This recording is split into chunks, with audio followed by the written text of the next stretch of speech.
Your 15-minute chart is giving you buy signals, but they keep failing. The problem? You're ignoring what the higher time frames are telling you. Here is an indicator on the 15-minute Bitcoin chart. As you can see, there are several buy signals given by the indicator, but the overall trend is downwards. In this video, I'm going to show you how to add multiple time frame analysis to your PointScript indicators. This is the same technique I use for Fiverr clients who want professional grade indicators. Now, let me show you the difference.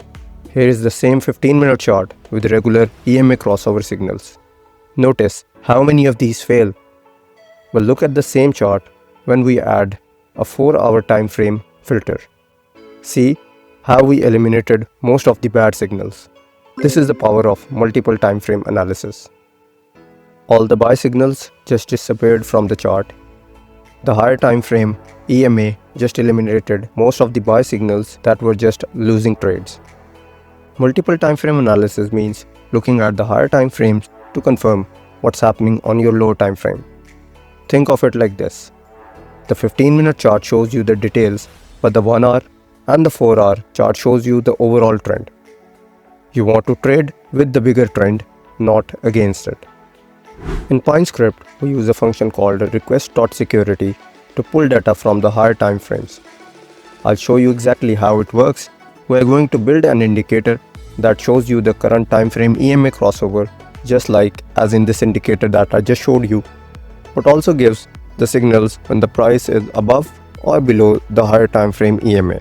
Simple but powerful. So now let us review the complete code from the start. I'll be providing the same code in the description below as well. So at first, we have taken a boolean use higher time frame as input from user. This input allows the user to select if he wants to use the higher time frame filter or not. Let me show you in the settings. This is how it looks. Once enabled, the higher time frame EMA, which is in the green color, will appear and the false signals will be filtered out. And once unchecked, all the signals will appear and the higher time frame EMA will be removed from the chart. I'll be showing you in detail how to use this particular variable in the example below. Next, we have taken the higher time frame as input. So this enables the user to select which higher time frame he wants to select using this drop down menu.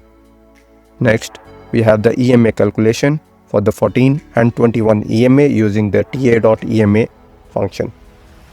Below that is the code for requesting higher time frame data for the moving average that we used as a higher time frame filter. So we are using request.security function. Then the next input is the asset for which we are requesting the higher time frame data. So we can just put empty string as well, and this will take Bitcoin as the default asset for the higher time frame data. Next, we have the higher time frame for which the data is to be requested. So in our case, it is the 4-hour time frame by default. So 240 minutes is equal to 4 hours. So if we want data for 60 minutes or 1 hour, we'll just write 60 over here. But as of now, the indicator is using 4 hour as a higher time frame filter. So we have input 240 within the string.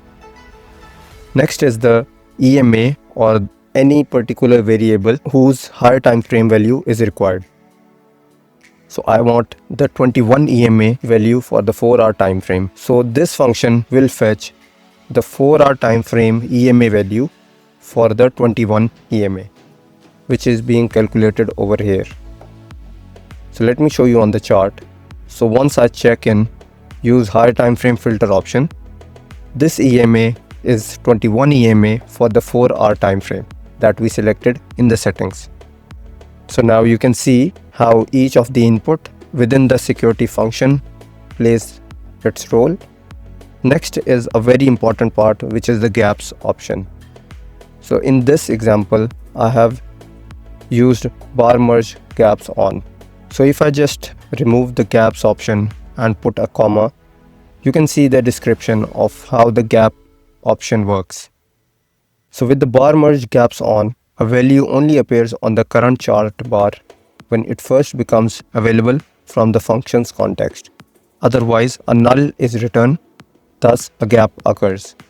With the bar merge gaps off, what would otherwise be gaps are filled with latest known value returned, avoiding the null value. And the default is bar merge gap off. So what this tells us is that once I set the gaps to off and save the code, you can see the EMA value is being calculated and is being plotted over each candle on the 15-minute time frame. But once I turn the gaps on, I'll show you the difference over here. As you can see, the EMA value is updated to the last 4 hourly candle where it got closed. So it says 0345. It means that at 4 o'clock, the last higher time frame EMA value has been updated. So what this tells us that with gaps on, you will be getting the EMA value from the higher time frame upon candle close, but with the gaps off, you will be getting the EMA value over each individual candle, but this will lead to more false signals. So I mainly use bar merge gaps on. That is my personal choice and that is what I prefer. But in order to have that particular value over the current candle as well, there is a technique which I have used over here.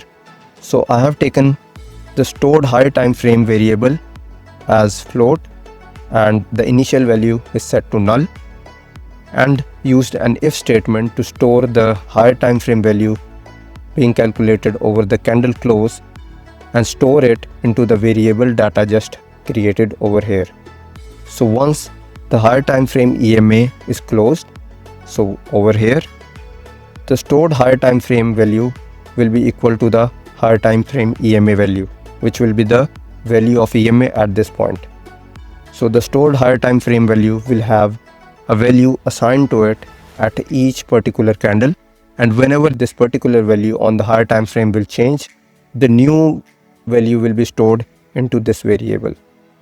Next, we come over to the plotting of the EMAs. Here I have plotted all the 3 EMAs, the fast EMA, the slow EMA, and the higher time frame EMA. This is where I have used the higher time frame boolean that we took as input at the start. So this is a checkbox which enables the higher time frame filter on the chart. So how I have used it in the plot function is that if use higher time frame is checked on, then the higher time frame EMA that we calculated just over here will be plotted, else the value will be equal to null. Then I have given it a title, a color, and that's all. So the use higher time frame filter, that is a boolean, will decide if the higher time frame EMA will be plotted or not. Similarly, once I have made the buy and sell signals over here, I have used the higher time frame boolean, that checkbox that I just showed you, as a tool to switch between the signals as well. So once the higher time frame filter is on, the EMA crossover signal is combined with the higher time frame filter using the AND operator. Otherwise, the buy signal is just a EMA crossover signal. Same goes for the sell signal.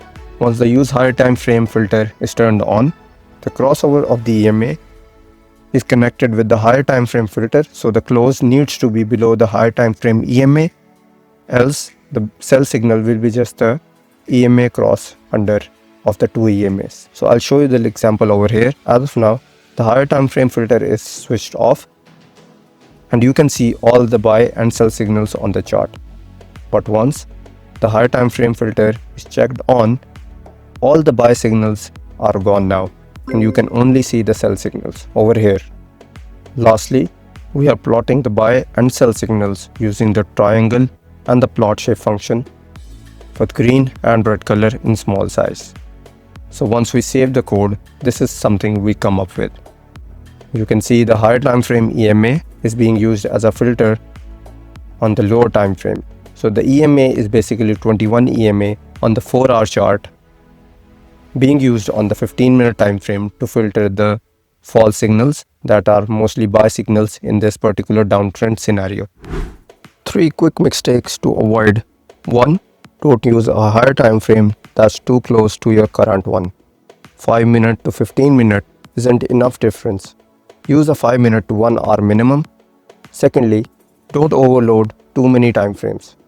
2 timeframes are enough, your current and one higher one. Thirdly, remember that request.security repaints on the last bar, so always wait for the bar close before taking the signals. So today, we learned how to use request.security to pull higher timeframe data, how to combine current timeframe signals with higher timeframe confirmation, and how to avoid most common multiple timeframe mistakes. This is a professional technique that I use for paid Fiverr clients. In my next video, I'm going to show you something different. I'm going to share exactly how I made my first $100 on Fiverr coding. I made punch script indicators just like this one, no BS, real numbers, and real story. If you want to learn punch script to actually make money, not just for fun, that video is for you.